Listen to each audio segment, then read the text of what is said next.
Good day, ladies and gents, wherever you may be around the world, and welcome to Splendid Isolation number 176.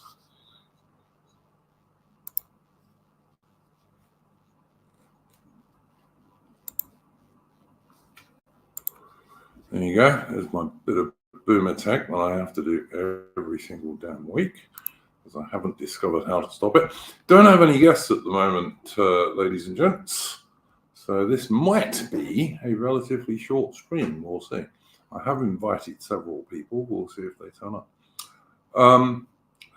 I did have a first topic for myself this week, which I thought was quite interesting.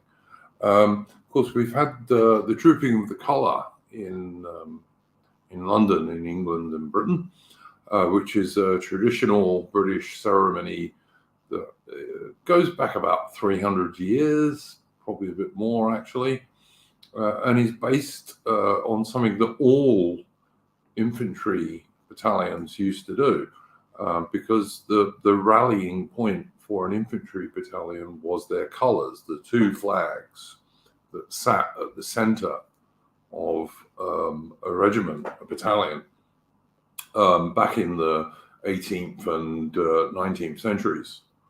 That, you know, if you got lost on the battlefield because of the vast amounts of smoke that black powder produced and all that sort of stuff, you could always look to see where your colours were, and that was the centre of your battalion.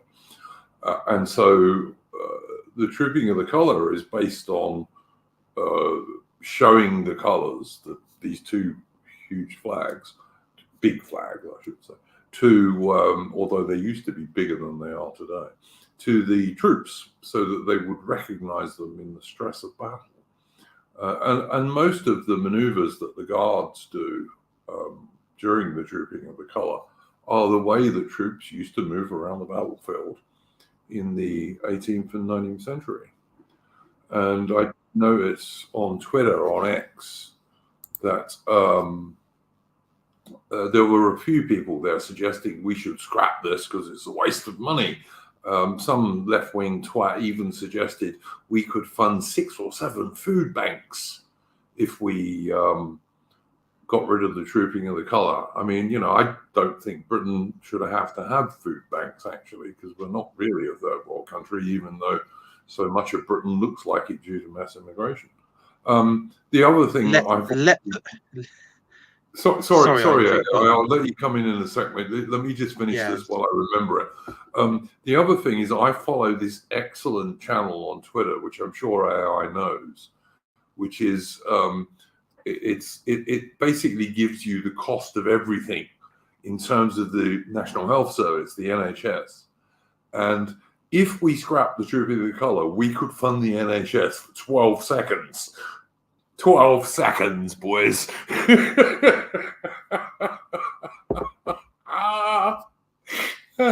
So yeah, I'm in favour of keeping the Trooping of the Colour, which is part of Britain's tradition and culture. You know, that culture that so many lefties and globalists try and pretend we don't actually have.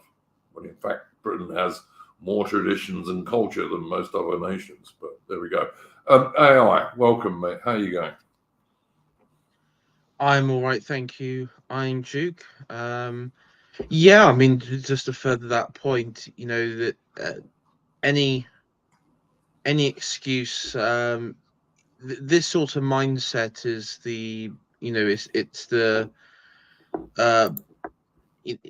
it is the epitome of what when we say the ashes. I mean, that this sort of mindset is just the epitome of all of that. You know, that the purpose of the state now, or the purpose of national identity, is to keep like the dysgenic biomass of, you know,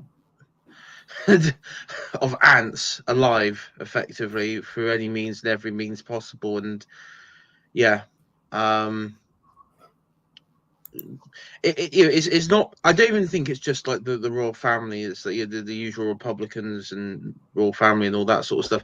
I think that it's just a, you know, what they call it, the therapeutic state. I mean, these are just devotees of progressivism, liberalism, egalitarianism, and of course the the therapeutic state, the total therapeutic state. And anything that has, I mean, of course, we don't live in that warrior age, but Troopy of the Colours. Oh, AI, you just brought something up there, mate, when you say we don't live in a warrior age.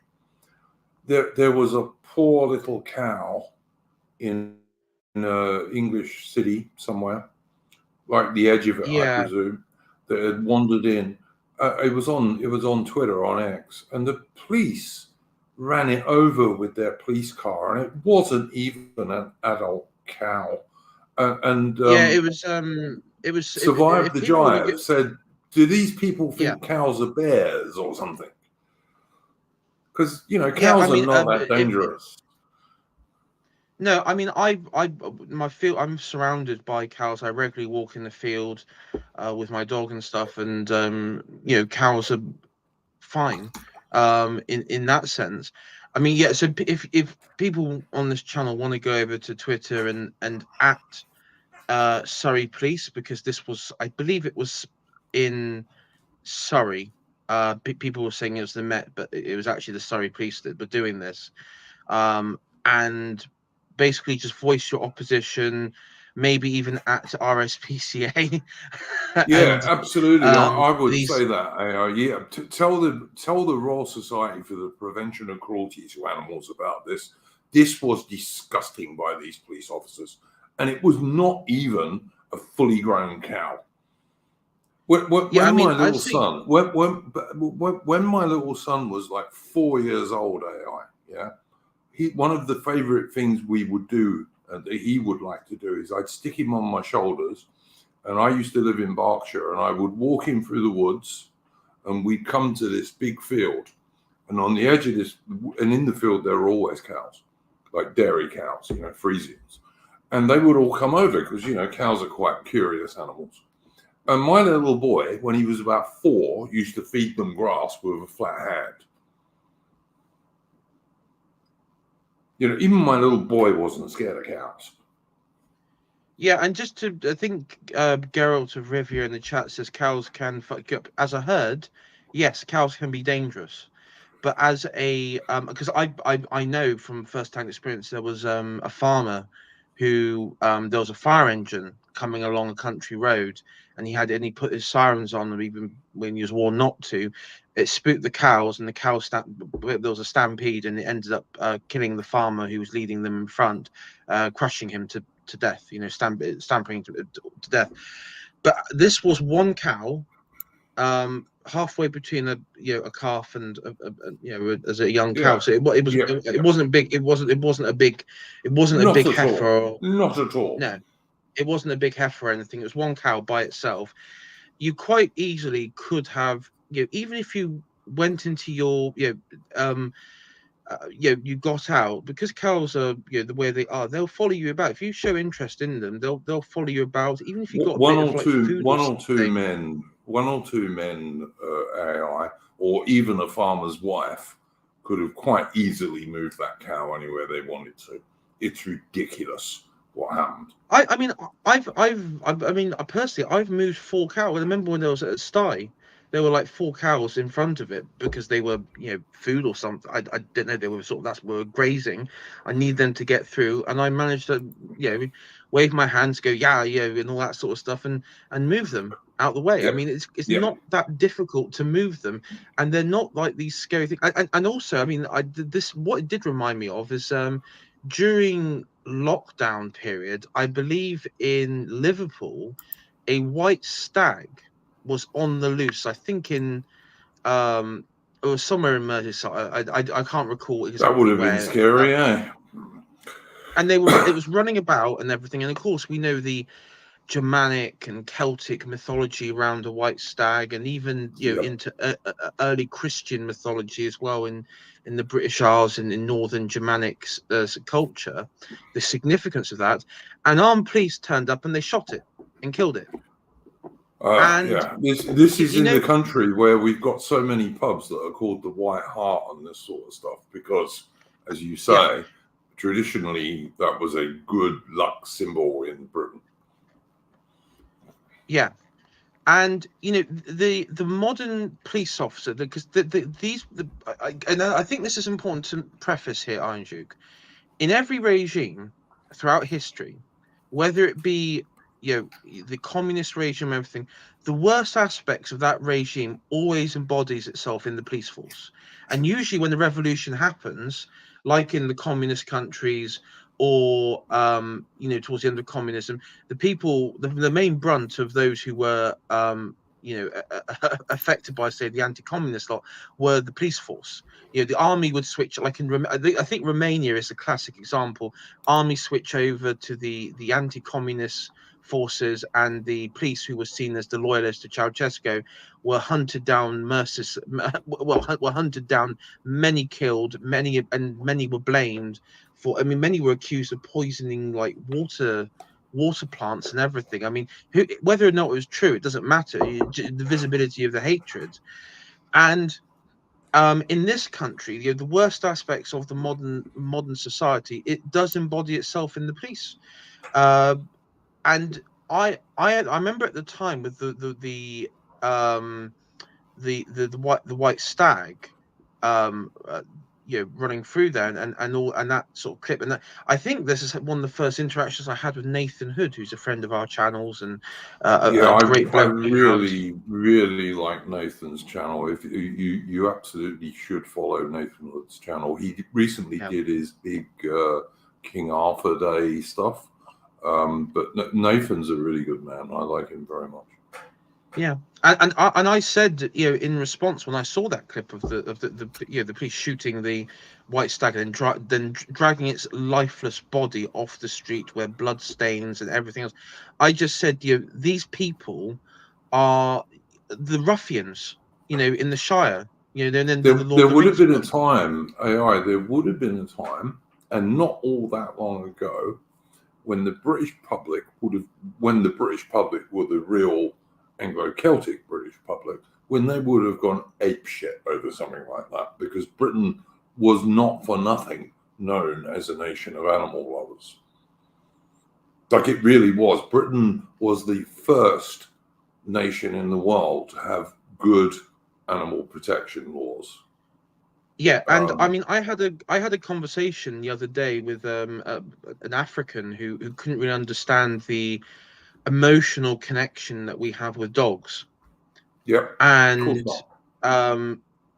yes, that's true. And this is where the imperialist in me is going to come out and say it. British civilization is better. It is better. It is better in every way. And quite frankly, the fact that we were present in those countries in the first place may elevated that civilization as well, because quite frankly, we took over lands and civilizations which were highly dysfunctional, deficient, and ethnically and genetically quite dysgenic. All of the great African game reserves, everyone knows about. You can go on camera safaris, and all the big African game reserves were basically started by British guys.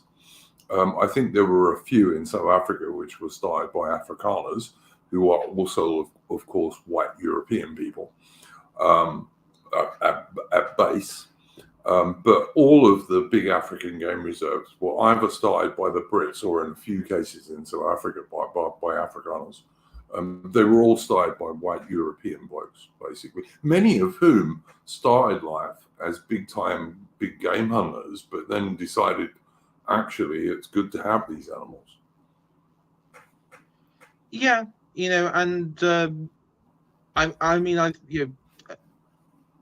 I'd also, as a reference, I mean, I think the relationship between a man and his dog is, from my understanding from like the African, was that it was just a utilitarian sort of, the dog's there to be like a guard dog or hunting and everything.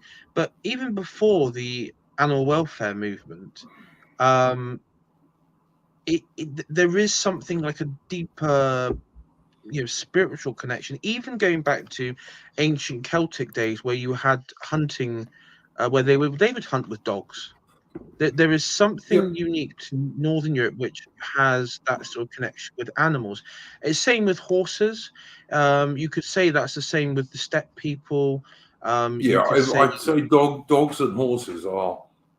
It's almost impossible to imagine human civilization without the help of horses and dogs. It's almost impossible to imagine it. yeah, exactly. And it's just the foundation of us as a people. And uh, you know, uh, I mean, going back to this cow thing. I mean, I think also this is just the somebody. I think somebody in chat earlier said about the urbanites, and I think Survivor Jive sort of referenced that there Yeah, is he this did. sort of. Can I just say he did? His post, which is the thing I actually put on my Twitter, he said that once he was out walking, and Survivor the Drive obviously lives in southwest England, and Mhm. he's a guy who lives in the countryside. And he said he was out walking and he saw he was coming up to a stile, and there was a huddle of what he described as urbanite hikers who were too scared to go across the stile because there were cows in the next field. Yeah, I had a similar. I was on Exmoor once, and there was a similar thing where there were these. They were London because I could tell by their car license plate. Mm. um, license plate. Um, and they were running from the wild ponies they have up there. And what had happened? Oh God! What had happened is one of them. It was in like a. I don't know if it was like. I think it was two families. It was like a two-family group, um, and one of the children started feeding it, and the mother and father encouraged it. I was going up there to tell them. I was with my parents at the time, and they said, "You better go and tell them they shouldn't feed the ponies because their more will turn up, and they get aggressive. They bite. They're wild. They're not, they're not domesticated. Mm. They're not we get the farms or anything."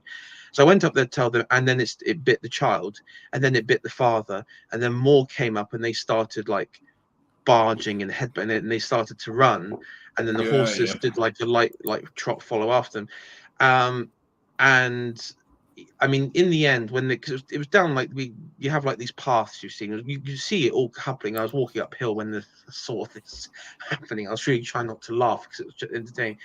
And yeah, I mean I just I think what did I clap my hands, and you make yourself big, and you just yeah. go Of course you yeah do. yeah Yeah, back and everything, and they scatter. of course they Running is do. Yeah, they running. All you do is and don't be throwing swearing because I said get back you fucker and all that sort of stuff. So, um, but yeah. People, yeah people are. They're so divorced from the natural world now that they just don't understand that if if you behave like in a stupid manner, animals will treat you as stupid. It's like I mean on the word of advice for cows and horses, people watching, um, talk Devonshire to them. They understand. The best thing you could do, which I always do, if any of them walk up to me, and it has happened, you just ignore them. You just yeah, straight up ignore them, and they'll might follow you. They might just look at you, but then they'll go off and do whatever. Just ignore them. I've never had a problem with a horse. I mean, I've been on a horse that wanted to, because I've been on a horse that wanted to rub my leg along a stone wall, but I stopped him doing that because he was just being cheeky. But that's what horses do. They're not cars. They have their own brain. There's one horse I was on. He loved jumping those metal gates. He just every metal gate he saw, he wanted to jump. Yeah, no, look, horses, they have their own brains, they have their own idea of what they want to do. And if you're going to have to do with horses, you need to get to know them, and that's Yeah. fun. That's part of the fun of it, is because they do have their own brain, But if you can make a friend of the horse, as someone said in the chat, they're extremely loyal friends, Same with dogs. Exactly the same with dogs. But yeah, absolutely. I've always wondered what it'd be like to break a horse. You break a horse in. I imagine that would take a lot. I know like the process. Imagine it takes quite a long time to do. I'm not too keen on the term breaking. I think like the best horse people,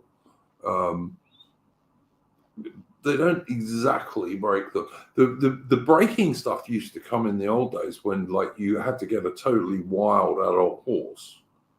Yeah, that's what I mean. Like a total wild horse, you have to bring it, and then you had to get them used to being saddled and ridden and all the rest of it.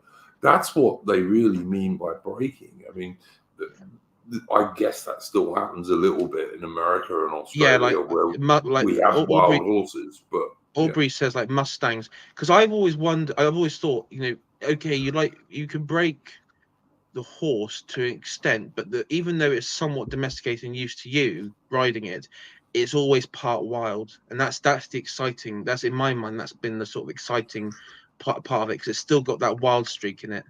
Yeah. No, I agree.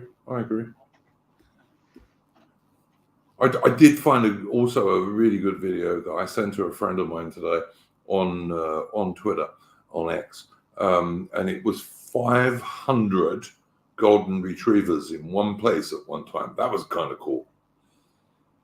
Oh, was that like a sort of gathering? Yeah, I'm not sure. It was either in Britain or Ireland, I believe, and it was 500 golden retrievers in one spot. And it was really cool. And of course, Devon Stack, who people in our sphere will know, he pointed out that what this really needed was more diversity.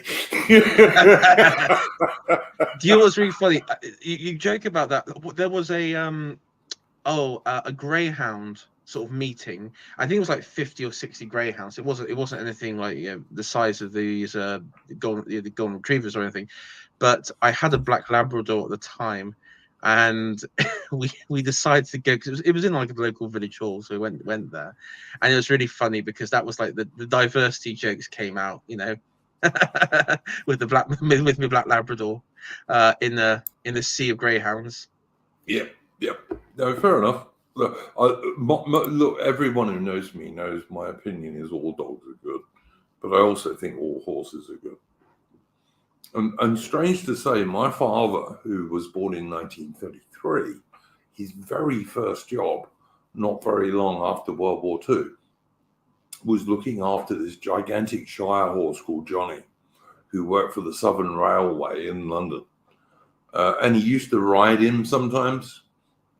And when they went to Covent Garden and stuff like that, he'd go and get him like extra treats in terms of like carrots and vegetables that horses like to eat. And Johnny once picked my dad up by his thumb and lifted him off the ground, but it was accidental. My dad always said it was accidental, and it was just my dad didn't feed him properly. But the other thing he would do is when my father was grooming him, he would trap my dad against the side of the stall, and of course this is an enormous Great Shire horse. And my dad at the time was like, 14-year-old boy, because he left school when he was 14. And he would trap him against the side of the store, and my dad would have to smack him on the ass and say, get off, It's like, but my dad always said he had a sense of humor. The horse had a sense of humor. He thought it was fun. Yeah, no, you have to. Yeah, horses are. I mean, the worst thing that I've fallen off a horse twice, and luckily it hasn't been too bad. I winded, cracked ribs. That was as bad as it got. Yeah, no, it's good. I was going to say we were talking about the cow and the stagging, weren't we? But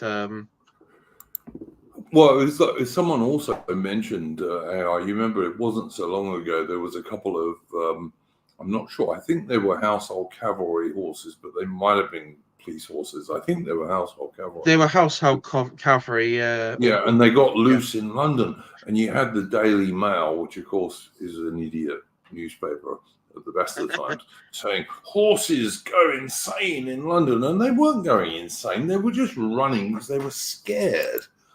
Yeah, this is one thing, because it wasn't. We saw the two horses, the white, the grey, and sorry, I'm saying white. It's actually grey. It's the grey, the grey horse and the black, and the grey one was the one that was most notably covered in blood. But that was the sort of famous image. But if I remember correctly, I think there was actually 5 horses that got loose, and they still we never actually got an explanation. Of how, because they were out of barracks. It wasn't like they escaped from the stables. They were out of barracks at the time. So what happened to the riders, and how did 5 of them, or because one of them went, for people who don't know, the barracks, which I believe is in Whitehall or there and thereabout, went all the way to Limehouse, which is well in East London. That was one of the horses. It's a long line. He went right across north of the river. I think one got to Blackfriars Bridge as well. I mean, it was like he must have done like the scenic route or something around London. So, but I think this comes back to it again. Like there is no one in London these days who knows how to handle animals at all. You know. Well, the only person who stopped the white and the black that was in that footage was some old bloke wearing a tweed jacket, who obviously I would say he was a rural man, or knows his horses, because he knew exactly where to hold on, calm them down, because there was like all these stupid bints and everything screaming their head off, and he was telling them to shut up.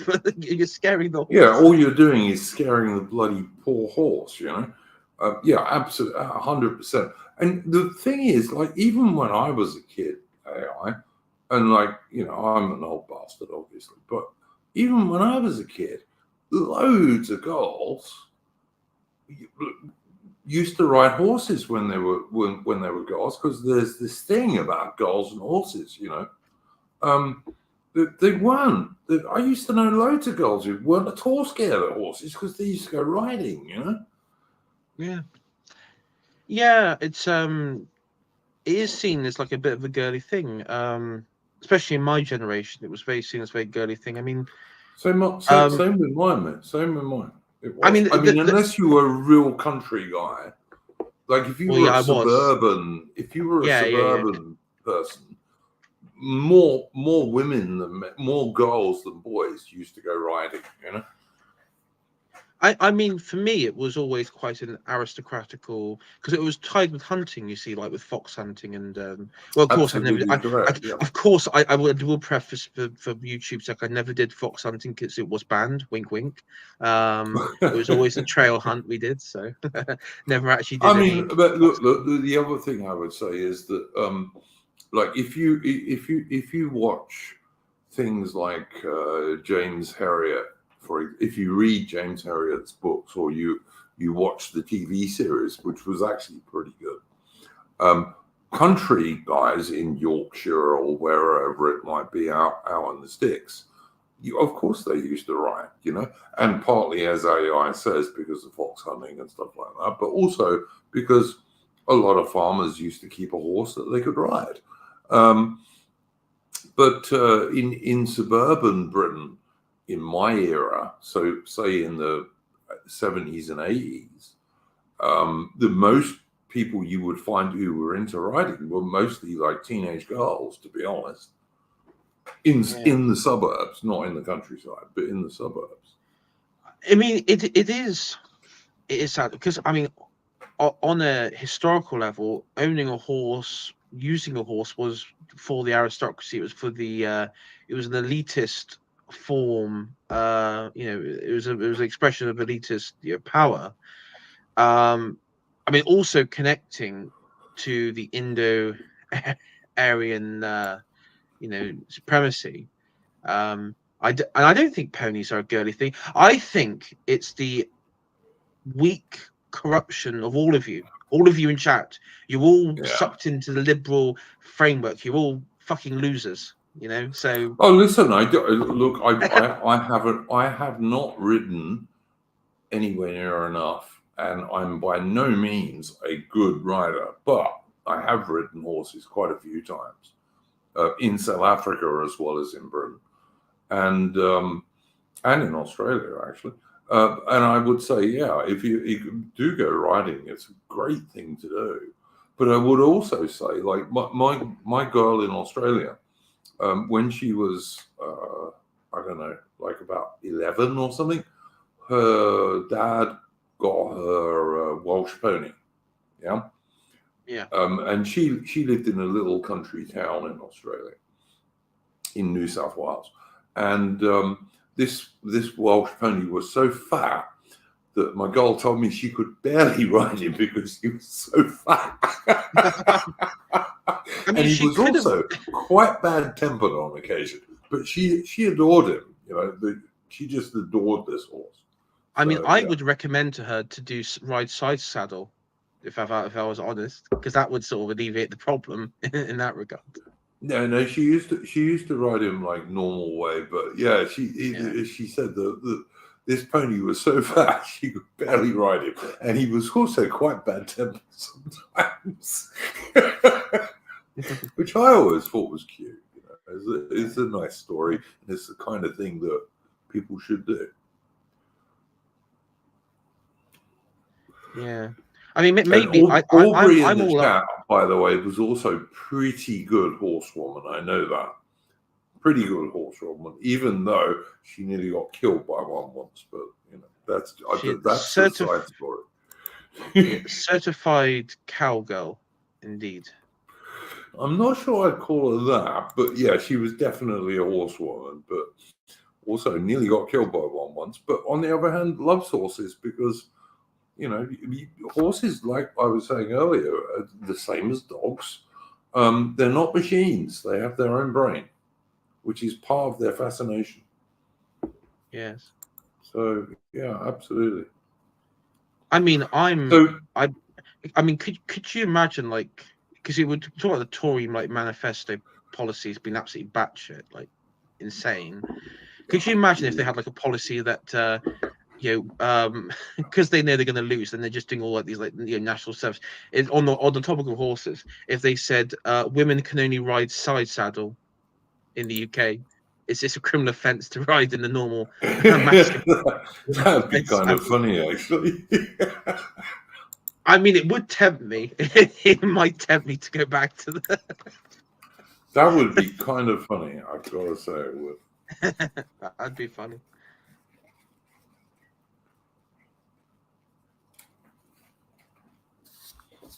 Mm. Yeah, I mean, Audrey's right. If you fall off, you get back on. That's what they always Indeed. say, mate.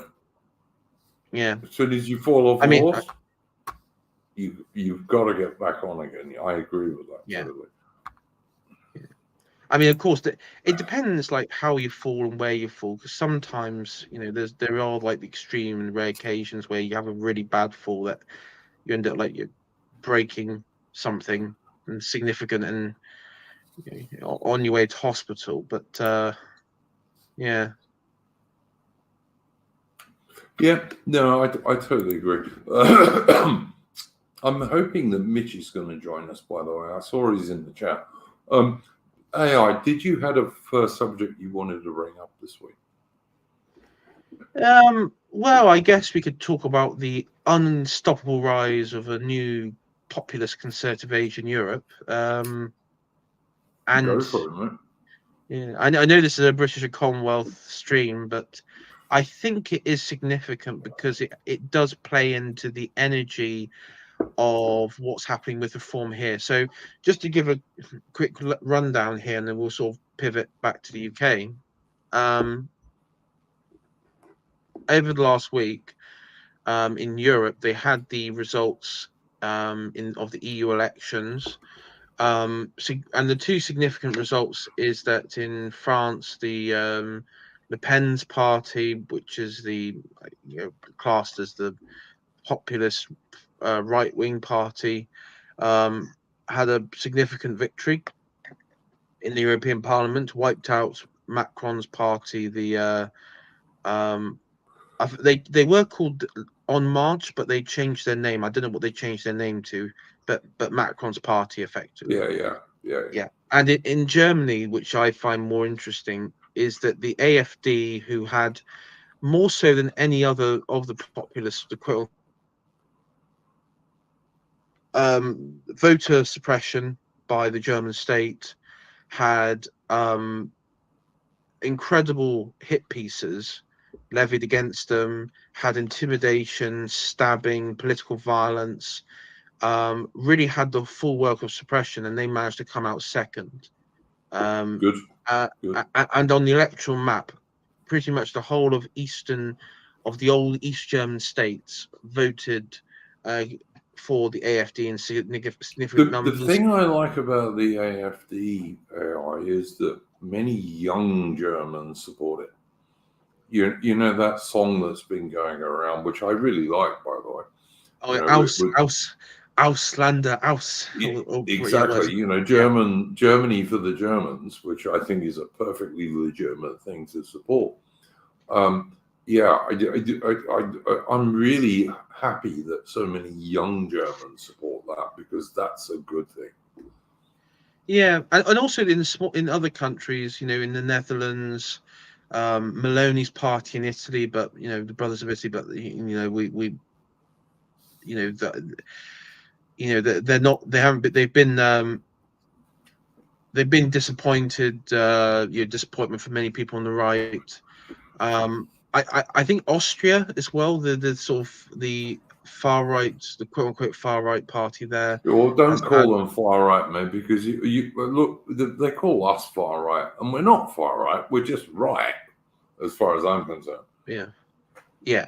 Okay. Well, the equivalent of the AfD in Austria, I think it's called the Freedom Party, had a bounce back as well, and I think they won the most seats, or however you want to classify it. So in the whole, Europe has shifted to the right, and largely at the expense of the socialist parties and the Green and Liberal parties in Europe. So the centre-right parties, the establishment conservative parties in Europe, either gained or remained the same. That there wasn't any notable losses. And this is where we are at the moment in Europe. Now, I will say that this will not change the outcome of the European Union itself, because, of course, as we know, the European Parliament and its MEPs don't get to make any legislation or anything like that. The only thing they can do is amend legislation. So the framework of that won't change. But the important thing is what will happen in national elections, and this sort of as a result of national. And in response to these results, in very bizarre form, Macron has called a general election, not a president. People got getting a bit confused. He isn't calling a presidential election. He's calling a national general election for the position of prime minister. The Belgium. Less important. Just for people in the chat, in France, that's less important than the president, of course. But yeah, it's less important. In Belgium, the prime minister there has quit, and there's rumors. There were rumors last week, or sorry, earlier this week, that Olaf Scholz, the Chancellor of Germany, was also going to resign, but that hasn't happened yet, because his party, the was it the Social Democrats, were wiped out in the European parliamentary elections in Germany. It was just a two horse race between the Christian Democrats and the AfD. So on the whole, very, very sort of strange going ons.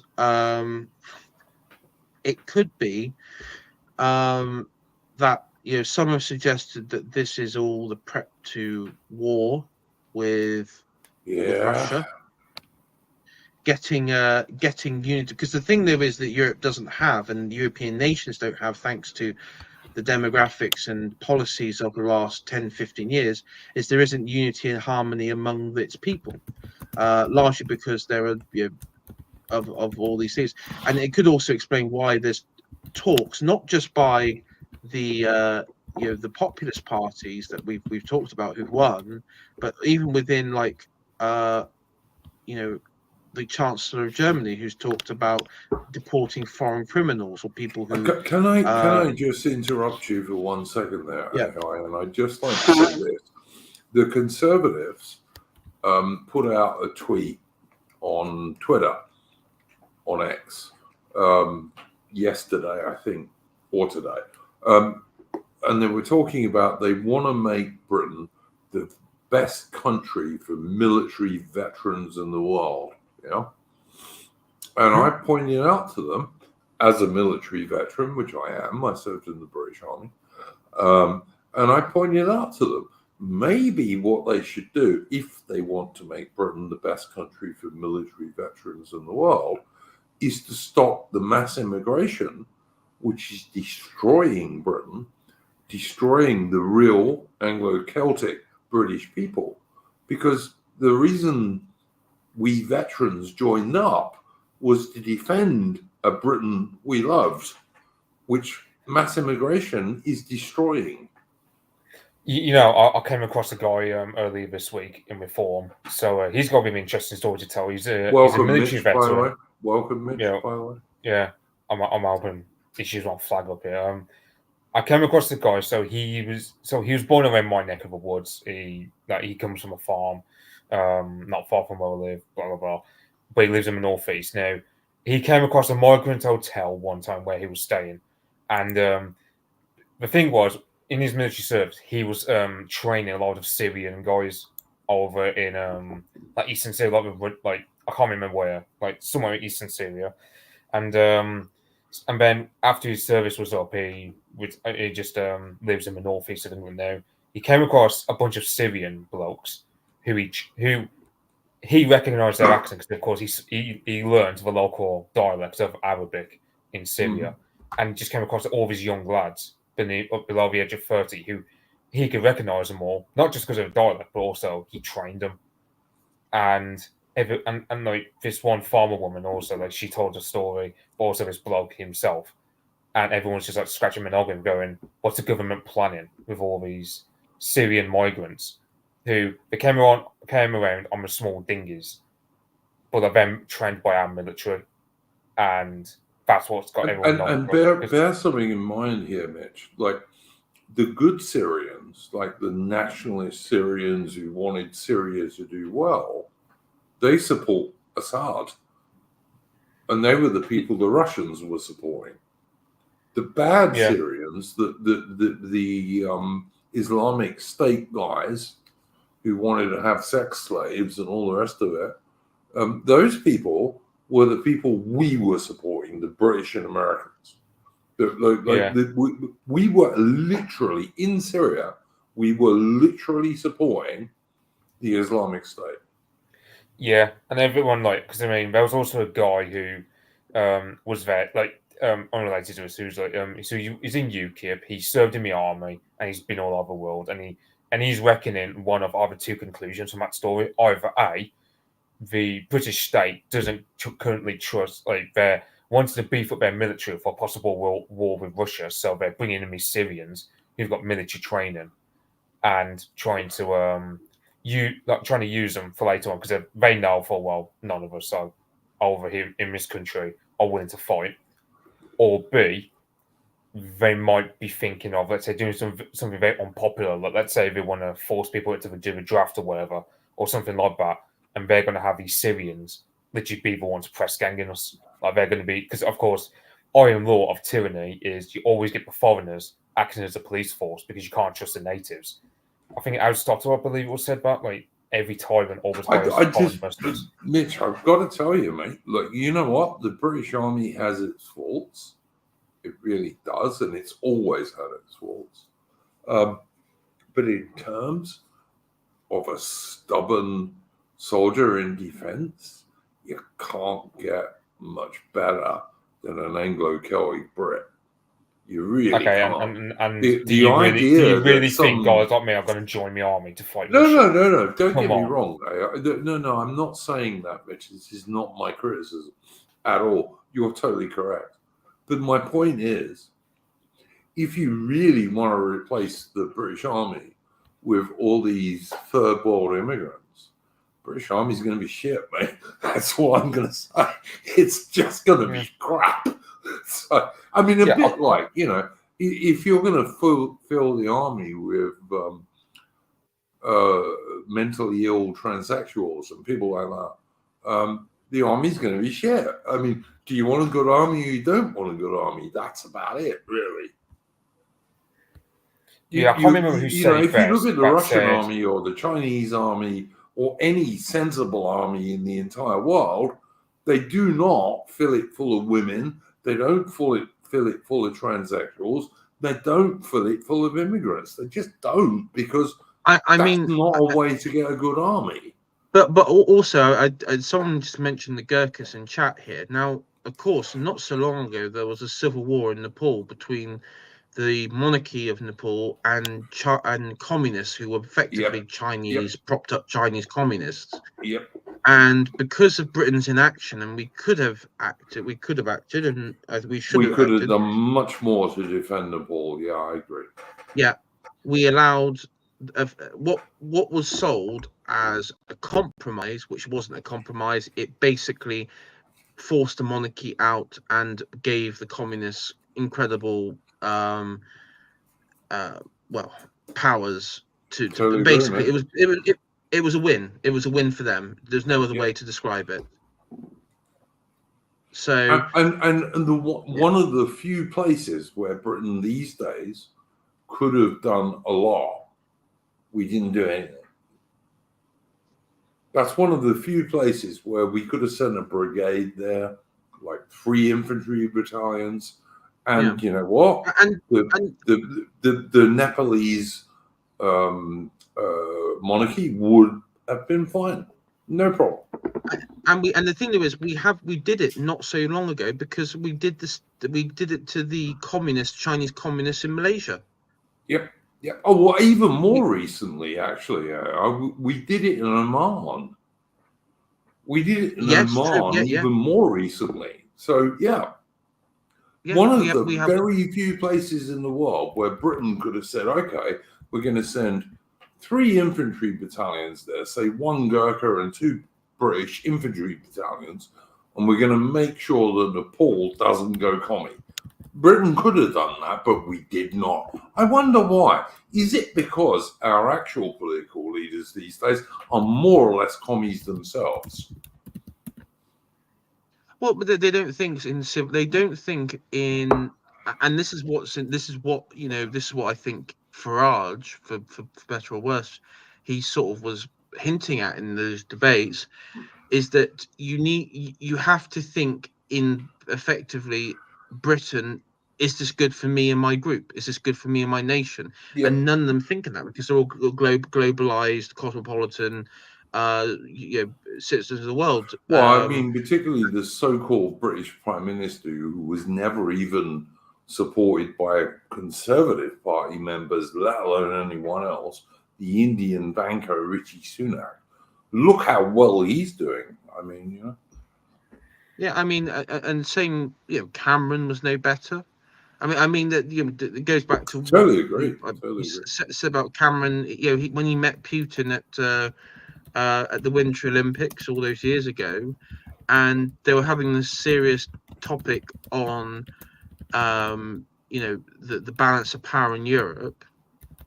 Many monarchs and political leaders in history have had these grand meetings, and what he said was to Putin, "Oh, at least we have better gay rights than you." And it's like, but I mean, you do know that. Sorry, I'm sorry to interrupt you, mate. Yeah, but you have to say people this are so about serious. David Cameron. You have to say this about David Cameron. He cannot make any public statement where he doesn't go on about gay rights or gay marriage. There is no time he says anything when he doesn't. Yeah, I I mean, can remember easy one to time. talks about. I can remember one documentary where he was in a private audience with Putin at like the Bolshoi Theatre, and he said, "Well, because Putin was trying to do some public relations tour or whatever, and Cameron tried to get the guy to support a gay marriage in Russia or something or whatever, and Putin just went, well, we've got a bit of a birth rate drop at the moment. If I legalize gay marriage, how many Russians will have kids?" 100%. And it's just like, well, that's the thing, yeah. It's just, David Cameron. I mean, I don't know if you've seen him, just pretty much having like, it's like he's having hemorrhoids just thinking about 0 seats because, oh yeah, all the people he used to fill up the toy part to get rid of the old guard, the actual conservative people from like, I don't know, Thatcher's time or whatever.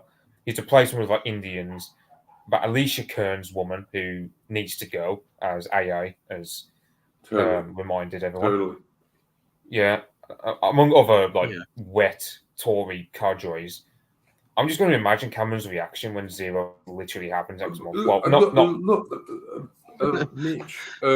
David Cameron was the bloke, and I use that word very loosely in David Cameron's case, who made sure that all of the Tory shortlists, basically, if there was a woman who wanted to stand there, if there was an immigrant who wanted to stand there, if there was the son of an immigrant or daughter of an immigrant who wanted to stand there, they absolutely would be the Tory candidate.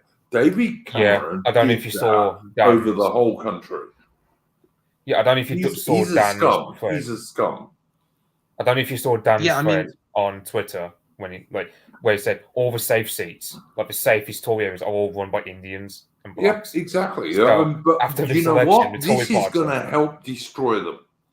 This is going to help us destroy them. And when I say us, I mean those of us who are supporting Farage and reform in this election.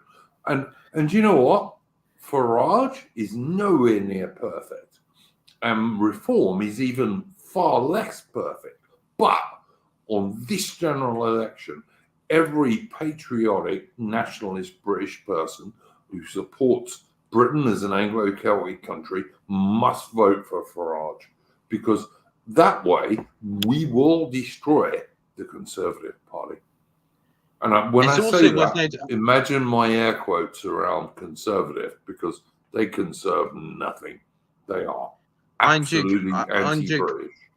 Sorry, man. I've been informed if anyone lives within the constituency of Dover, Steve Laws is standing as an independent. Vote for Steve Laws. FYI. Steve Laws is great. Yep, Steve Laws is a good man. Absolutely support him.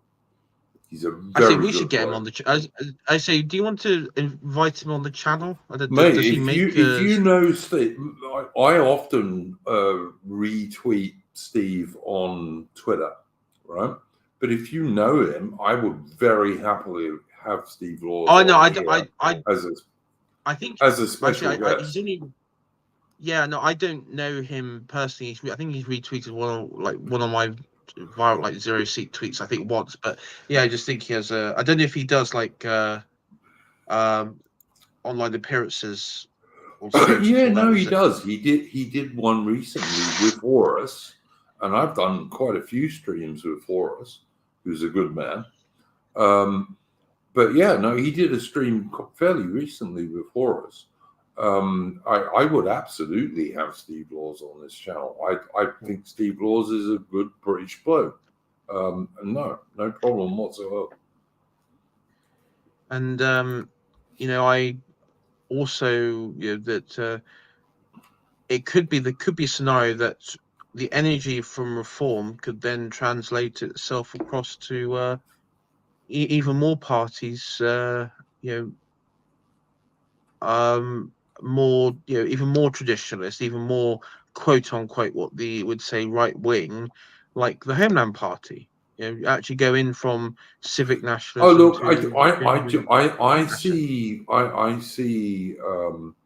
reform and Farage as a stepping stone. Although I do think Farage is a bit more base than he sometimes lets on. because he sometimes lets a little hint out there that he is a little bit more based than some of this, you know.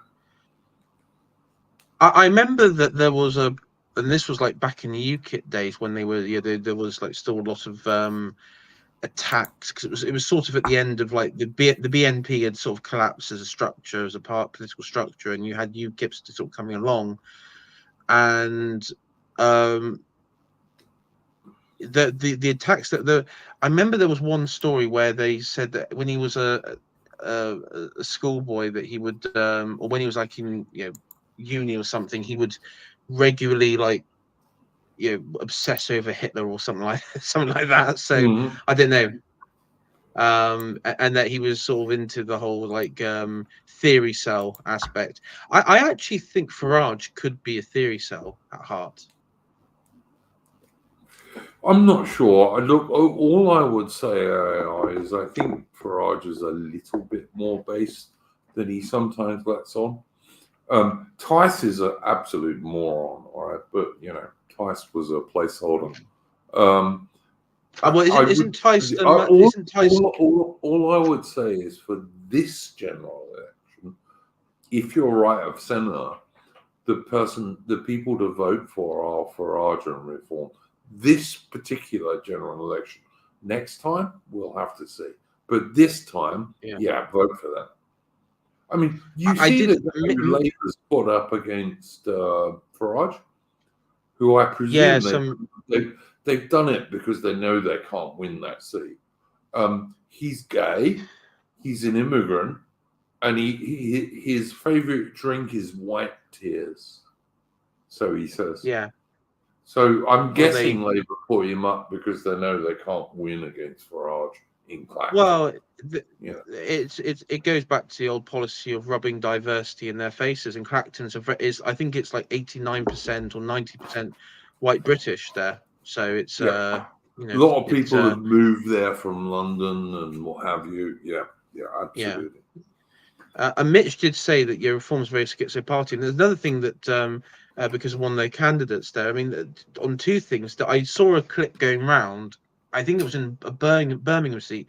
There's a Chinese, like an older Chinese lady who's a candidate, and she was talking in broken English with a Indian chap complaining about immigration. I couldn't make it up, to be honest. It was absolutely hilarious to watch. So yeah, there is that as well, and that's not good. That's not good at all. What I hope, AI, is that Nigel Farage is intelligent enough, and I think he probably is, to realise like the Overton window is where it is. It has definitely shifted right over the last few months and over the last couple of years, to be honest, but it has shifted right. But I think Nigel, or at least I hope Nigel, is intelligent enough that he realizes there's only so far you can go at a point, and that in due course we can shift that right again. But I'm not sure about that, but that's what I hope.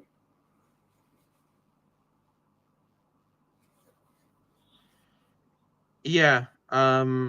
Oh, and the other one was, of course, the other story that was did the rounds a bit was that a UKIP, a Reform candidate even said, I think this was around the D-Day stuff. He said that Britain should have remained neutral during the Second World War, which was a very surprising statement from Reform. Totally true, of course. But and then of course the stood behind the guy, but and then the spokesman for Reform came out and said, basically when he was asked to comment on those on the comment, he basically went, "Oh that probably should have been a sensible decision." And he basically said that, quite rightly at the time, that the majority of MPs and even those in the civil service in the BBC were in agreement that we shouldn't have gone to war with Hitler, and maybe even focused our any war effort against the real menace, which was at the time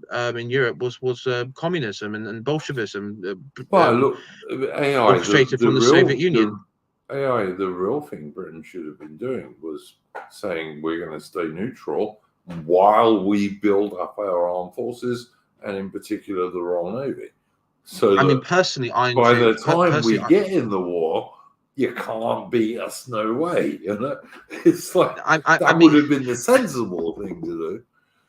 I mean, personally, Andrew, what we should have done is we should have got our immense, powerful fleet and surprise attack New York and blow up Ellis Island and all the inhabitants there. You know, That's probably what we should have done. You know, I damn well can't support that, but anyway, whatever. In Minecraft, in Hearts of Iron. No, I can't even support that in Minecraft. I wouldn't have even supported that in Minecraft, but I would absolutely have supported the idea of Britain staying neutral in 1939 and just carrying on with our build-up of the armed forces, which we started in about 1936, so that by the time Britain did have to go to war, and I'm pretty sure eventually we would have had to, the Royal Navy would have been as powerful as possible, and so would the British Army and the Royal Air Force. We would not have gone bankrupt, because we wouldn't have followed Churchill's moronic policy of like, oh yeah, we're just going to bankrupt the whole country just because I want to fight Germany. Yeah, I mean, the only conflict that we would have probably fought in that scenario would have been Japan. I think that conflict was quite inevitable. Yeah, absolutely, and the Royal Navy realised that, but AI, which is why that we were planning for that, but we were planning for that in 1942, and not already being at war with Germany and Italy. Yeah, I mean, because of the need to be. No, I mean, and of course we'll talk about it next week. But one of the aspects of Japanese success in the Pacific was because of the invasion, because of the capitulation of Holland, for example, the colony of the Dutch East Indies, because it had been weakened due to what had happened. Yeah, it in wasn't. Europe. I think you're confusing French Indochina with the Dutch colony, but yeah, okay. Didn't the Japanese? Didn't they take over Indonesia?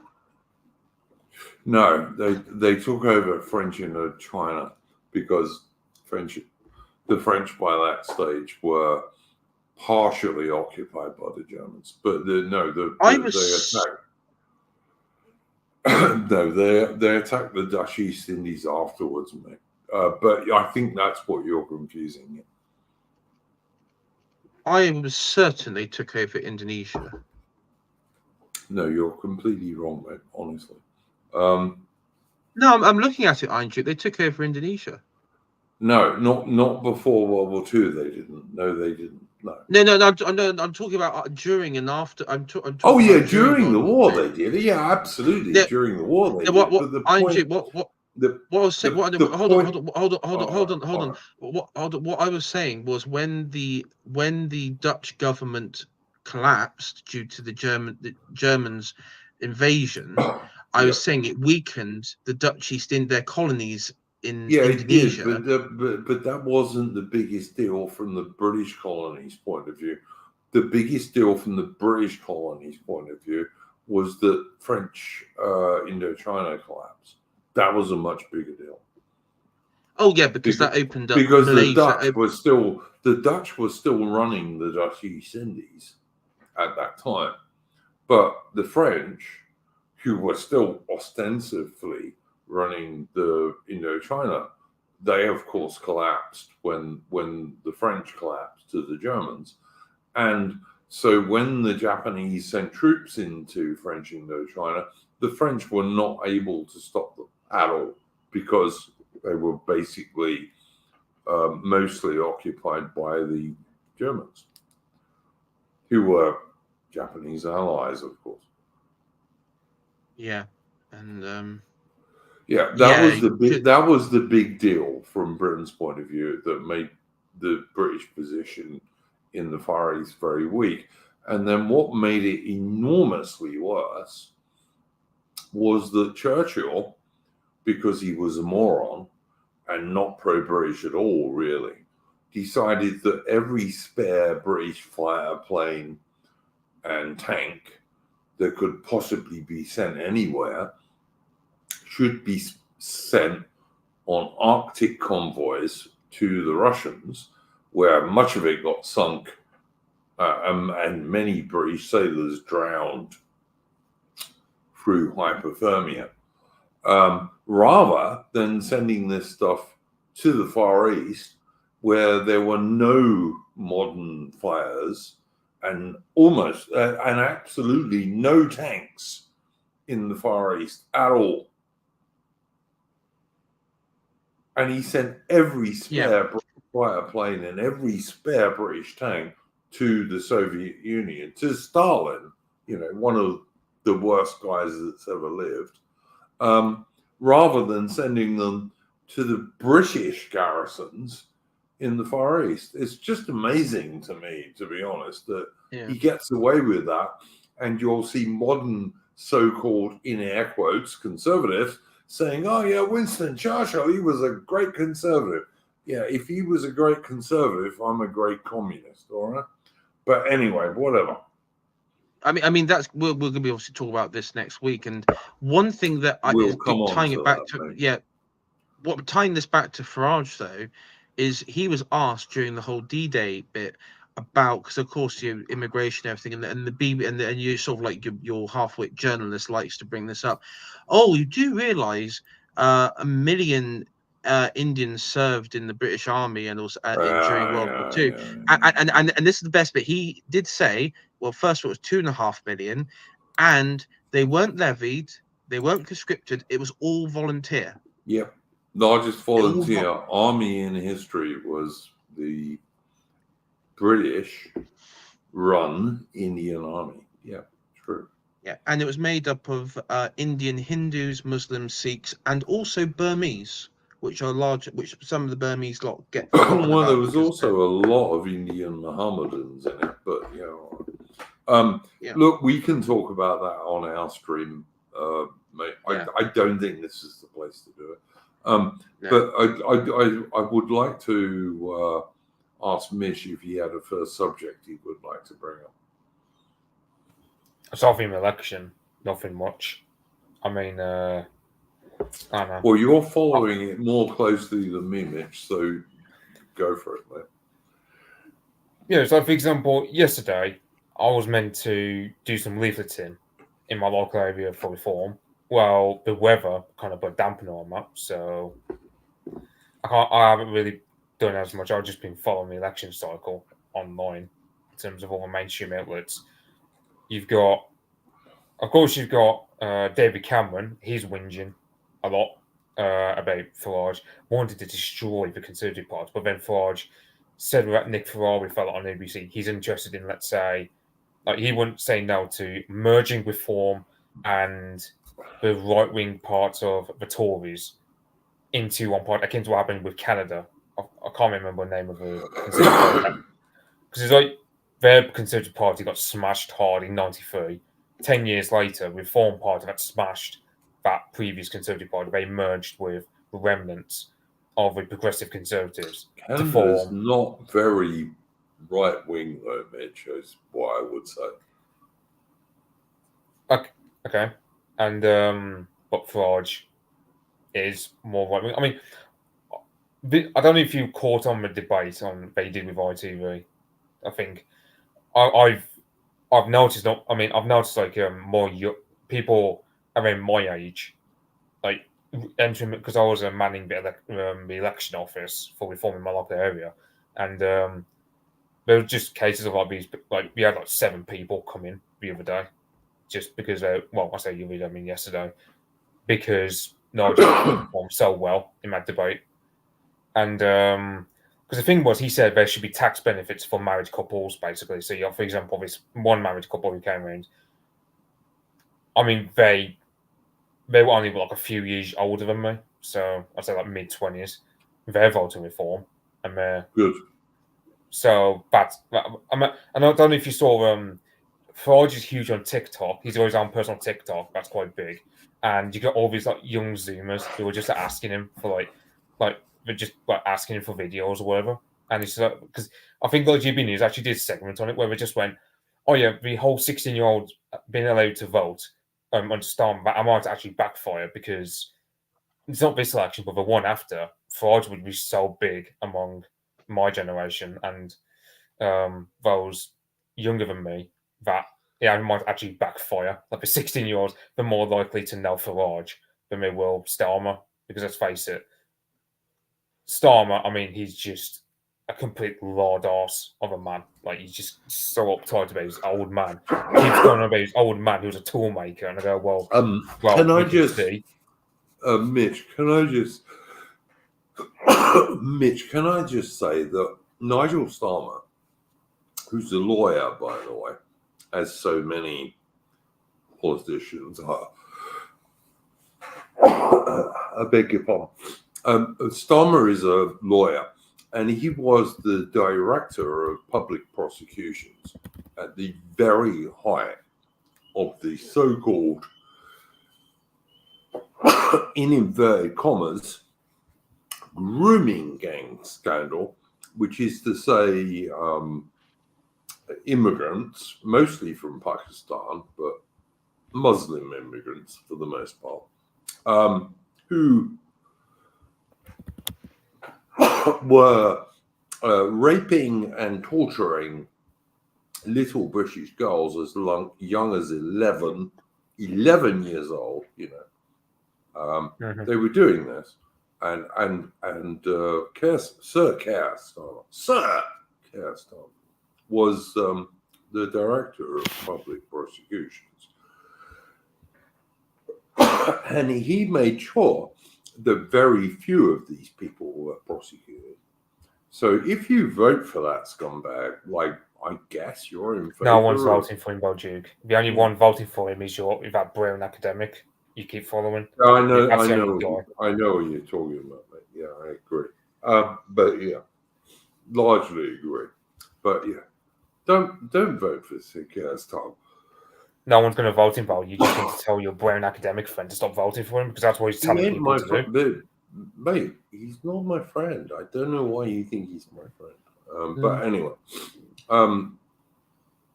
I don't agree with him on many issues, and this is one of them. All right, like I mean, hang on a minute, AI. Let me make my position. AI, wait 1 second, mate, and then you can absolutely say what you want. I would just say, look, when I first knew of Academic Agent, I thought he was pretty left wing, right? But then everyone said to me, no, he's actually really right wing, all right? And you know what? Sometimes he is. But he was an anti-Brexit. He voted for that absolute total traitor, Tony Blair, and is a bit obsessed with him. And he's now again saying vote Labour. I'm sorry. I am not sure this dude is at all right wing. Now, whether that's because of his half Iranian bit or whether it's because of his Welsh bit, I'm not sure. But he's not right wing. Okay? I'm sorry. AI, carry on, mate. I mean, I would say he doesn't really believe his whole. I mean, remember the whole thing with him is he doesn't believe in politics. He's sort of like the whole above politics stuff. He doesn't believe in that aspect of politics. His whole thing is, well, nothing. Decisions aren't decided at Parliament. So it doesn't really matter. Let's just vote. He wants to vote. The idea is, if we vote, if we all vote Labour, and Labour gets like 600 odd seats or something, it would then create a crisis in the system, because the system which upholds I don't believe the idea. that. I don't believe hold that. Hold on, Andrew. Hold on. That the system would create there would be an issue within the system, because the liberal democracy bit, that everything is democratic, everything, all the myths that uphold what that we hold in the West would be, it'd be undone, because then you wouldn't have the Tories, who are the evil lot, who are to privatize the NHS and kill grandma and be horrible to immigrants, although you have got the virtuous Liberal Democrats who were But it there was to the NHS for the that middle did classes kill and everything. grandma. It was the NHS with its lockdown policies and its all sorts of experimental vaccines that actually did kill grandma and granddad.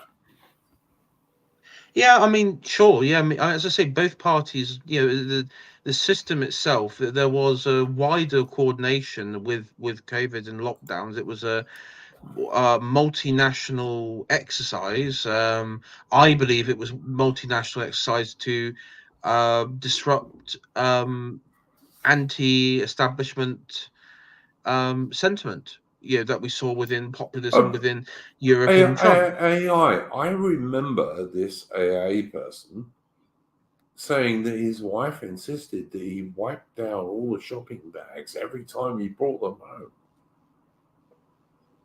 I remember him saying this. Me, I never had a test even for the China virus until recently, when I had a heart attack and I had a triple bypass operation, and I had to have 2 tests before they would actually do the operation. But you know what? I'm not sure this guy is really all that right wing. I'm not, to be honest. Well, that's my honest truth. I mean, he's not democratic. He doesn't think in democratic. Listen, I am not democratic either. I think the democratic system is absolute bollocks. But is this guy right wing? Is all I'm asking. Nothing else. I mean, I would say, given, because I've been reading his Prophets of Doom and everything, I would say he's a perennial traditionalist in what he sort of goes towards is perennial traditionalism. I think he's a radical in that sense. Would I class him as a conservative? I don't think so. No, I don't, and I don't think he would want to be classed as a conservative either. No, but I don't think he doesn't view the I mean, number one, he says he doesn't care about ideologies. He believes ideology is basically worthless. But I mean, in that sense, I don't think he is a liberal or a egalitarian. So I would say, if we were to class him as right wing on that, because the way that I view people who are right wing or left wing is whether you believe in absolute equality or hierarchy, basically. And I think all of us on this panel, we don't believe in equality, we believe in hierarchy. I believe most people in the chat here and who are watching also believe that. And then you have dipshit Tories, like we mentioned, like the Alicia Keys and Cameron, who do believe in equality, and so that's how we view them as left wing. And that's something that Bowden talked about in one of his speeches, where the way you separate, that sort of mentality is on that. And I think that's a good metric to judge a person on. If they believe in equality, then they are fundamentally left wing and can't be trusted. Yeah, no, I don't disagree with you. Look, the thing is, if you fall out with this certain person we're talking about, you easily can fall out with 2/3 of the people in our sphere, if you like. Yeah. And I don't want to do that. I really don't. It's because, there are many people in AA sphere who I like, but I like many of them more than I do AA. But that's just me, and I'm no Tony Blair fan. AA has this gay bromance with Tony Blair, who I think is one of the worst traitors in British history. But I actually would execute him, like in Minecraft, YouTube. I would execute Tony Blair if I could. But I mean, his let love. me just ask. What do you think, Mitch, about this? Because like I'm torn with this because like sometimes AA comes out with very good stuff. Other times he comes out with stuff which I just think is left-wing bullshit, basically. And his idea of just voting Labour in this election is insane to me, as far as I'm concerned. Well, the thing is that you keep saying, "Oh, well, it'll disillusion the public with democracy." And I go, I think like most people below the age of 45 already know democracy to be a sham, so Yeah. it's not really going to change much. All that's going to happen is just people just get disillusioned, or as in, or enough as it is, but they won't channel that into some sort of I don't know, LARP club like his Mickey Mouse courses or whatever. No, they're just gonna just stay at home and just do nothing. You're just going to demobilize like entire generations of people from ever voting if they're like right wing or whatever in the eyes of the current paradigm.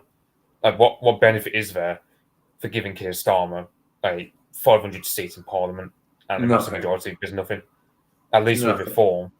I mean, reform. I mean, I don't think we've got a long-term future, but we need to smash the Tories because I think after I mean, it's like even like Dan fella said, like, never mind the fact that the Tories have tortured their long-term viability through just screwing over my generation for the past 15 years, but they've also screwed over themselves because all their safest Tory areas are managed by Indians and blacks, like Kemi Badenoch and Sir Braverman or Priti Patel, whatever.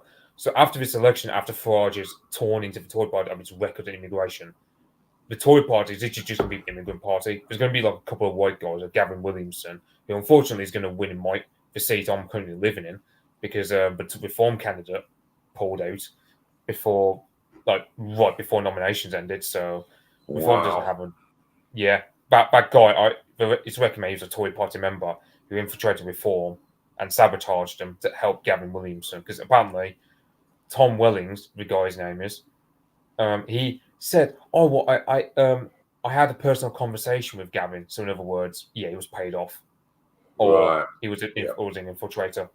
So that's one problem Reformers had in the West Midlands is two of their candidates have pulled out because they got bought off by the Tories. Which I mean, Reform. I mean, the problem is, it's like you got Farage, everything's around him. If Farage were to go, because he said he's gone after the next 5 years because he's doing this election. I would never vote Reform if Farage was not the leader. I've got to say, never. Yeah, that's the main problem with Reform. It's just Farage is the only pull factor they've got. I mean, outside of that, they've got nothing. So what would they like? So oh yeah, sure, they'll smash the Tories, but Reform are no long-term answer to the issue because no, it's a stepping stone. It's a stepping stone, Mitch. Look, we've got to use Reform. We on the right have to use Reform as a stepping stone, and that's all.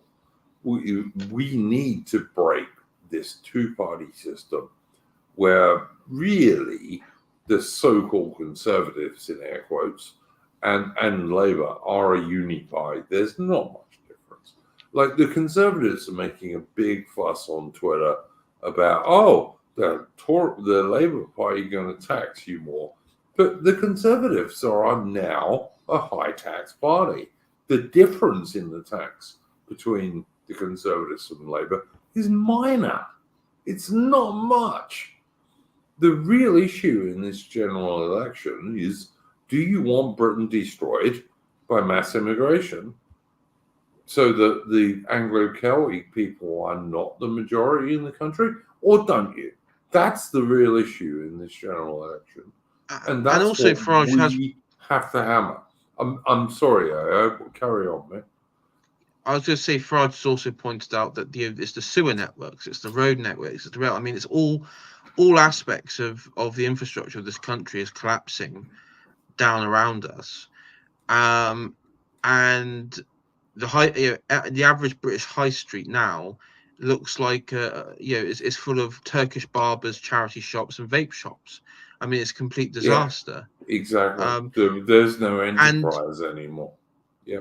No. And also, I mean, just being real here is, I think the best way, and it was a Homeland Party and others have been doing this, is they're getting in the local scene. I think what would be the ultimate fight, let's just say not this election, but the next election, or however this plays out, if you wanted the Tory party's gone and you have like this, this British nationalist, traditionalist party, whatever name and form it comes in, but of course it's going to come up against the age-old problem that the institutions and the establishment and those outside of Parliament that really control the levers of power in this country and in Europe and the West just won't allow, or they won't allow that sort of government to do what it wants, as we've seen in like with Italy and Maloney, and even with Trump in America.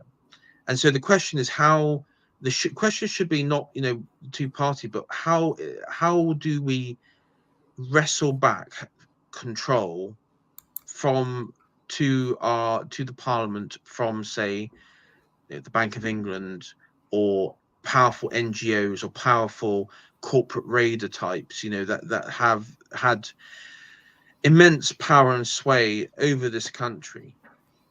How do we manage that? That I think is going to be that for any party coming through, even for Farage himself. Maybe I think he has. I mean, he must have thought. Of course, he's thought about this in some capacity. But how do you get around it? Do you work with them? Because there's two choices: either you try and work with them, work within the system, become part of the system, and then become the Tory Party 2.0, or do you do the radical clear them out option? I know which one I want to go for. My biggest problem with Farage AI is when he was on that recent stream he did, when he said, I did the most to destroy the British National Party. That was my biggest problem with Farage, to be honest. Yeah, to be fair, it was Nick Griffin who destroyed BNP, not Farage. So yeah, but that was my biggest problem with him. I don't think he should have said that. It was pandering to the extreme lefty media that Britain has these days. Like the British mainstream media these days, whether you talk about the Telegraph or the Daily Mail or all the rest of the extreme lefty media, that's bullshit. I'm sorry. The only thing I can hope is that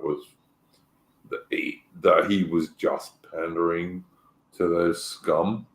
But whatever. I didn't like that. I really didn't like that. But whatever. Carry on, James. But overall, I would say that I do. I mean, in my seat, for example, there isn't really any. It's a pretty safe Conservative seat. There is no chance of Labour winning. I don't think, even on the current polls that they have at the moment. It's but that we have got Reform candidate here. We've got a few independents as well standing. So I mean, I'd probably go Reform just to get the Conservative out here, if I'm absolutely honest. So yeah, that's my view. I mean, vote Reform, honestly. And also, I mean, you can't vote Labour if you're on the right. You can't vote Labour. I mean, and also all the whole zero seat stuff, which I think is a good campaign started by AA. I agree with it. The zero seat stuff. Do I. And I sort of I jumped on the bandwagon when it first started. Yep. With Big Baz, the football match, the Leicester football supporter, titled Big Baz. But of course, Connor Tomlinson at the Lotus Eaters has sort of revealed himself to be, basically Tory party infiltrator in the little networks that we follow and we're around, and he's basically come up with the counter to that, saying, oh, there's a few good Tory MPs like Liz Truss and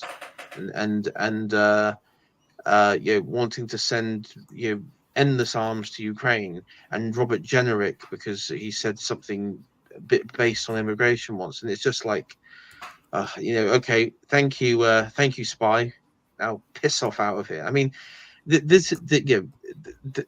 trouble is, and one thing I fear is that with reform and everything, is that the strength of the Tory party, even at their weakest, that they're going to get to in the coming weeks, they can bounce back with a vengeance like you wouldn't believe it.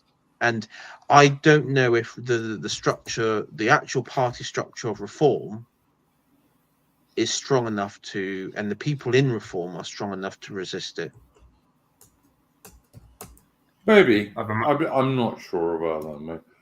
All I would say at this stage, look, I am a bit like the people who think we can't vote our way out of this.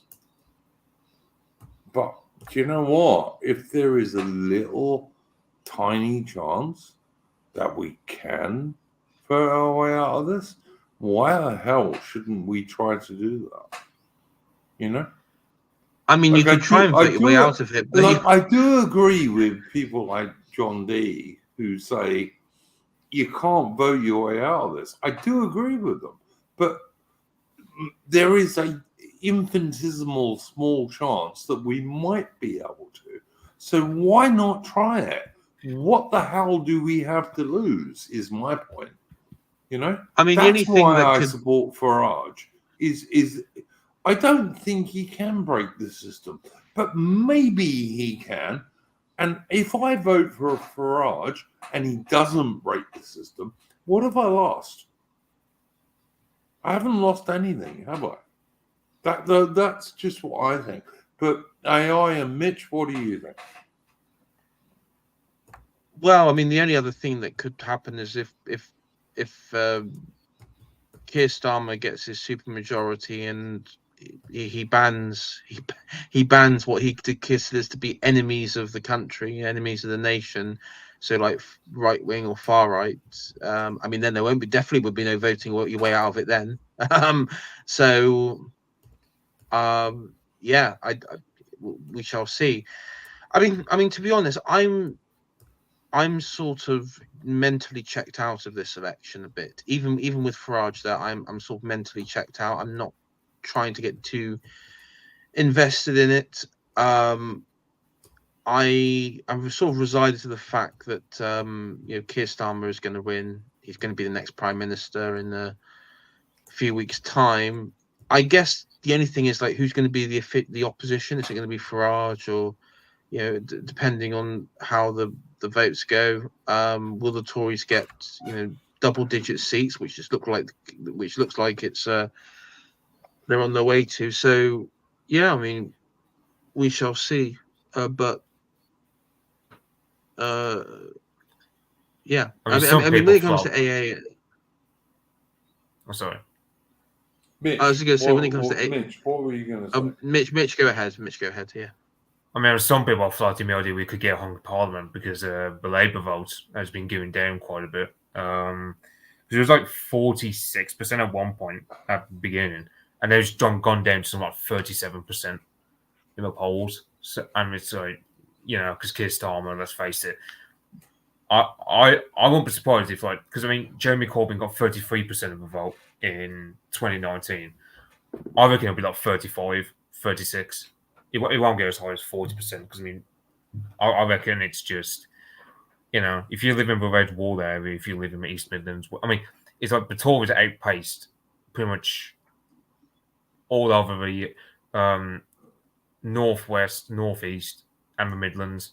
It's only really the south, sort of east of England, where the Tories are doing somewhat better than Reform, but that's early days. I don't think that's going to last, Mitch. I don't think that's going to last. Well, I've seen the poll where it said only 30% of Tory voters from 2019 plan to vote Tory. Hang on, Claxon is hardly the north of England, is it? Clacton in Essex, where Farage is standing, is hardly the north of England, for God's sake.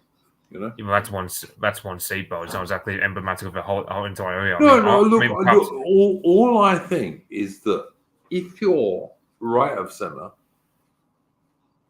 there is no purpose in voting so-called air quotes conservative anymore. No purpose whatsoever.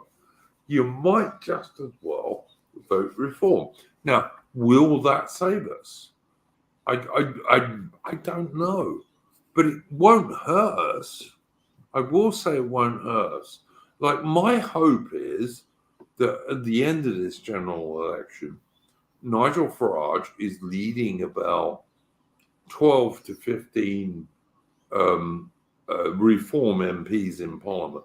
And if he does that, that is going to permanently change British politics. In my opinion. Yeah, but at the moment, it's predicted. At the moment, it's say about 7 seats are predicted to go reform. Like, you've got Nigel Farage for certain. You've got not Richard Tice. You've got Rupert Lowe. Yeah, and he needs more. He does. But if he but that's the problem, though. Is our voting system is that terrible. Absolutely, Mitch. That's unfortunate. I mean, he can. I mean, I think currently he's sort of roughly predicted maybe to get about 6 million votes at most, and if he got that 6 million to like 7 seats, and then you get SNP, they're probably going to get below 1 million, so like 300. I think it's like 600,000. Scotland's vastly overrepresented in the Westminster system, but we all know that. So is Wales.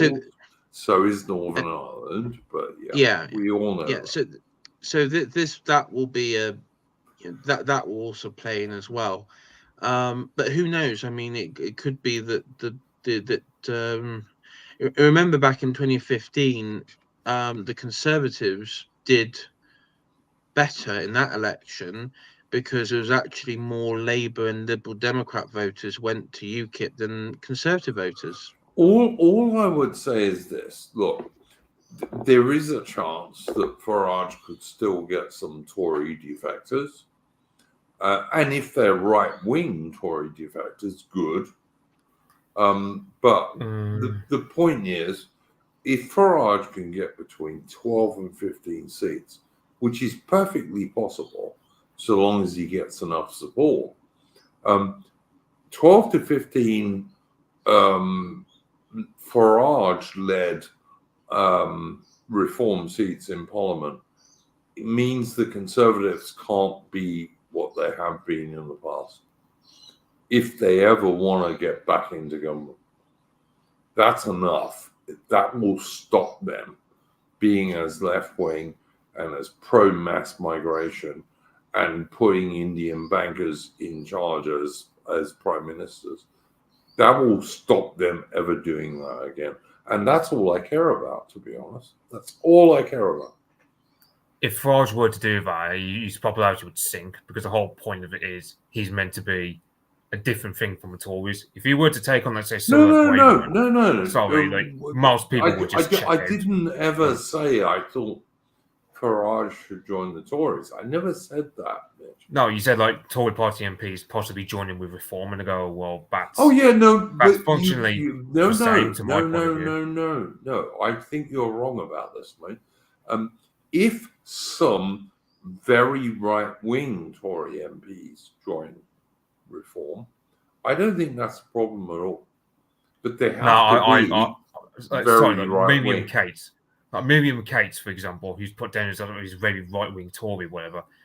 She keeps droning on about TFR. The end goal of her talking point is, okay, so we remove a 2-child benefit cap, as Nigel Farage said on my TV debate. The end result of that is just going to be guys like me subsidising for Pakistanis to have more babies, basically. So that's why, like Miriam Cates, I mean, she's one of these guys going over.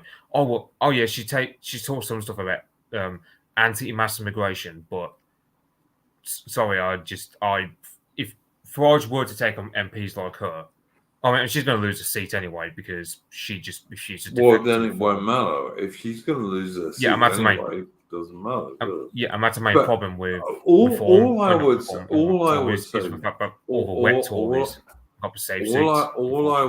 to you, Mitch, is that you know what, the vast majority of the great unwashed public out there, Joe Normie, they don't get this stuff. And we can argue about this as much as we like, but I don't think it's going to get anywhere with the great general normie public. I just want Farage to be leading a group of 12 to 15 MPs in the next parliament. If he does, British politics is going to change. That's all I'm saying. Nothing else. I would say, Iron Duke, that the taboo around voting Farage and UKIP in 2015, which was their high point, at that sort of point, no longer exists now. The world Britain has changed drastically since then. Hopefully. Well, no, it has. Undoubtedly, it has, because as you point out regularly, from COVID, last 4 years has been insane. It's been extreme in people's lives. The conservatives, with air quotes around them, the so-called conservatives, right? They're not conservative of anything, and the fact that they're run by an Indian banker should absolutely tell you that without needing any more information, really. And I think it just goes to show that the reason why Labour had the supermajority thing for a year now around is because so many people who voted Conservative in 2019 were saying right back along before Farage and came along to take over from Tice in this campaign, they were saying that at that point they would say they'd rather sit home and not vote. I remember us on this show saying, about a couple of months ago, I think we were saying near enough the same thing, or I said, well, the choice in my constituency is Reform and the three main parties, and I don't want to vote for any of them because one was backed by Hope Not Hate, and I was like, I'll sit this one out.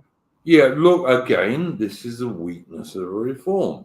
They allow Hope Not Hate to say who can be their candidates, and I hate that. All right, I really hate and detest that. I'm not voting for Reform. I'm certainly not voting for Richard Tice. All I'm really voting for is Farage.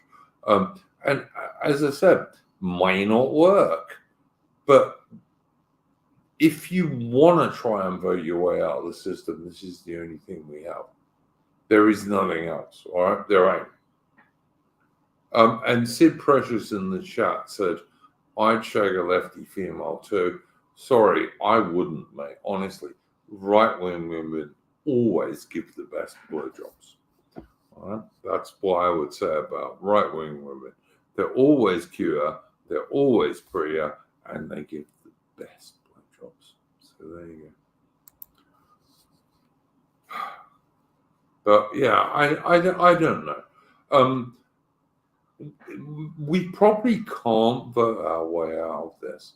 But if we probably can't vote our way out of this, then what do we have to lose in trying to? Would be my opinion.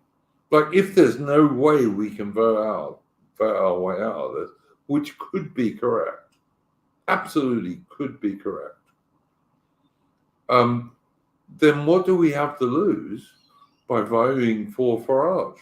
Nothing, really, as far as I'm concerned, anyway.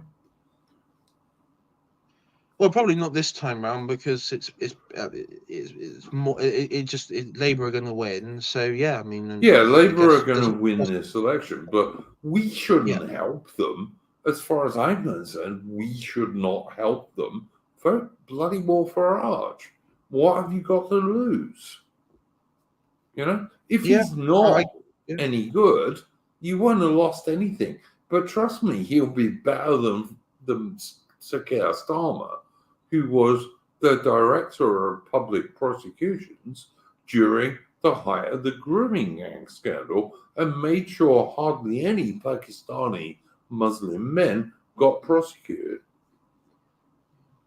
And who also never goes out with his wife so that Muslims in Britain don't get offended, you know?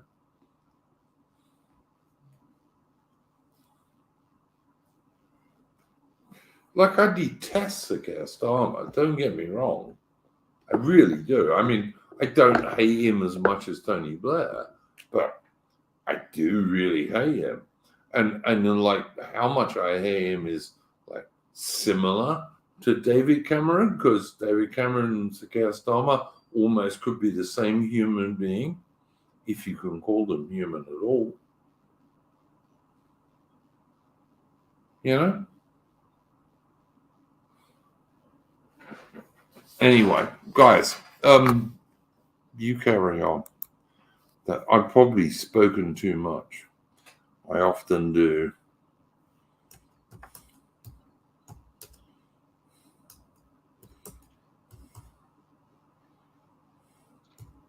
I mean, I'm all out of the election stuff. Mitch, if you got anything?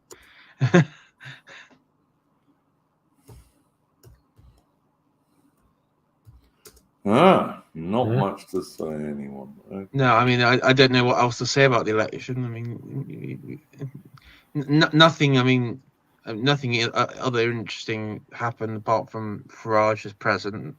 That's it. I mean, I don't know what else to say. Yeah, fair enough. Absolutely. All right. Anything you would like to shill, Mitch? Not from me. All right, mate. Thank you very much for joining us this evening. AI, anything you would like to shill?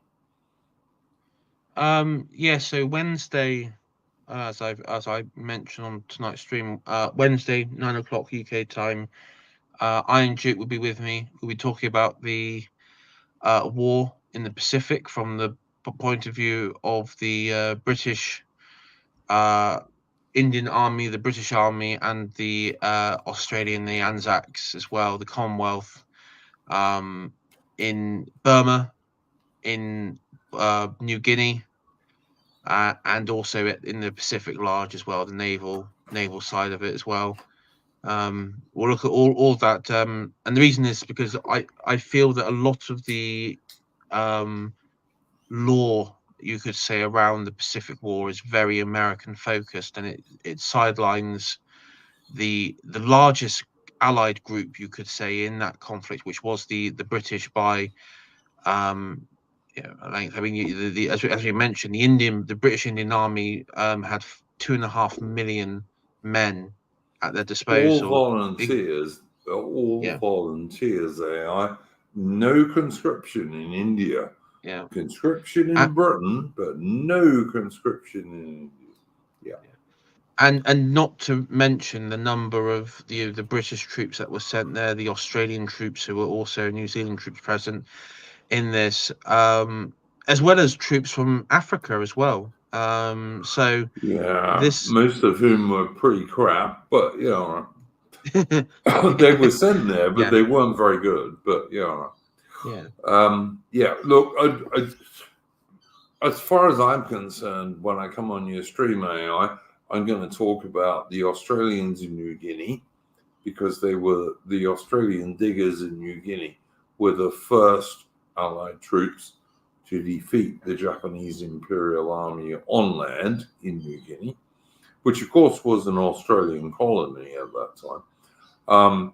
Then I'm going to talk a little bit about the British Army in Burma.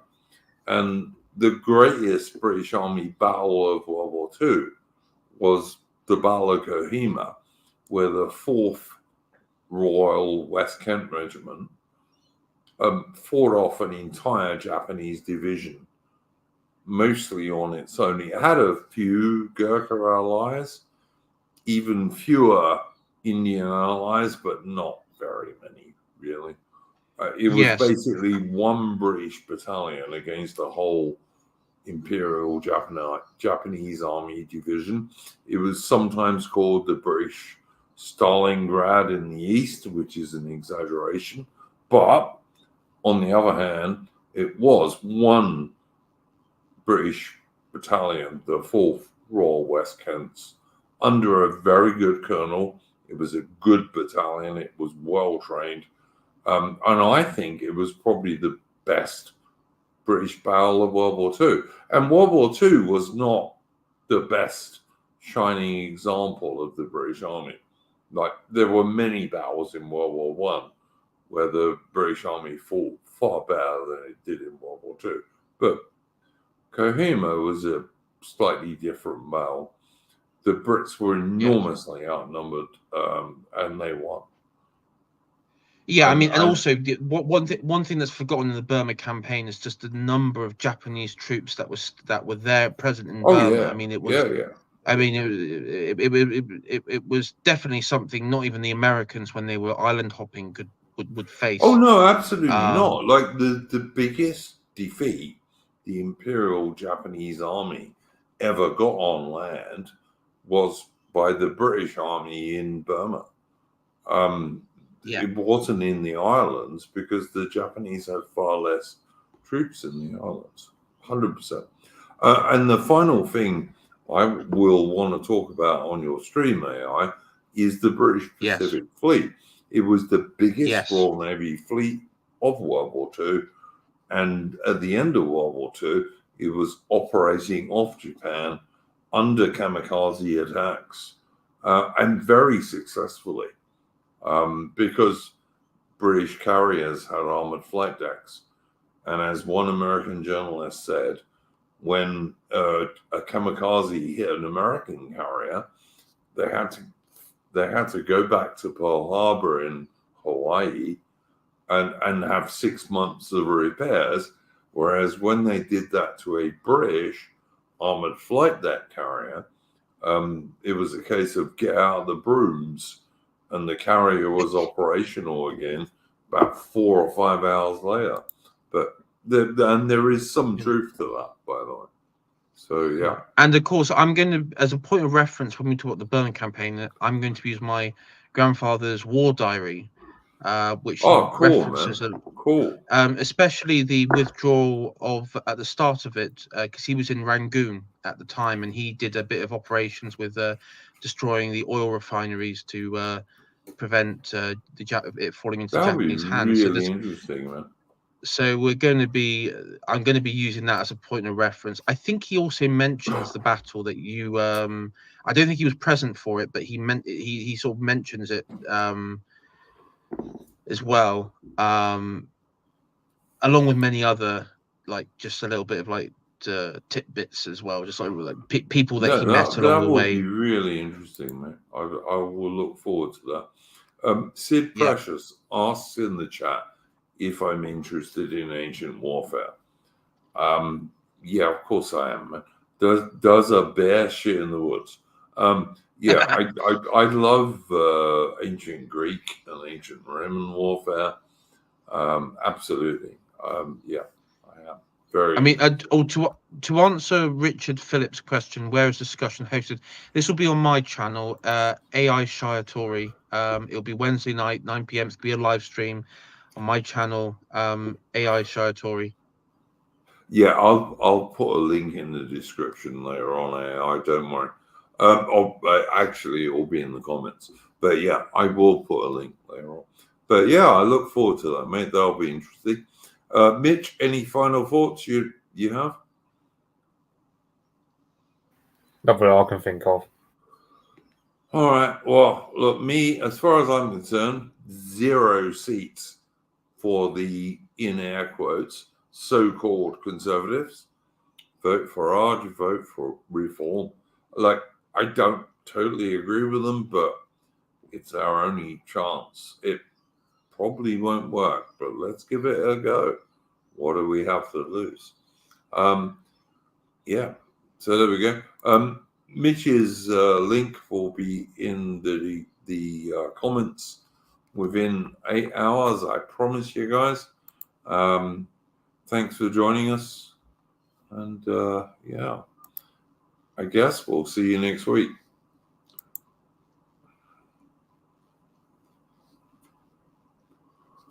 Yep, I think we will.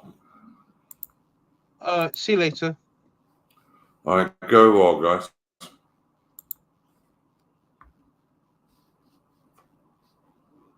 And also, never let the bastards grind you down.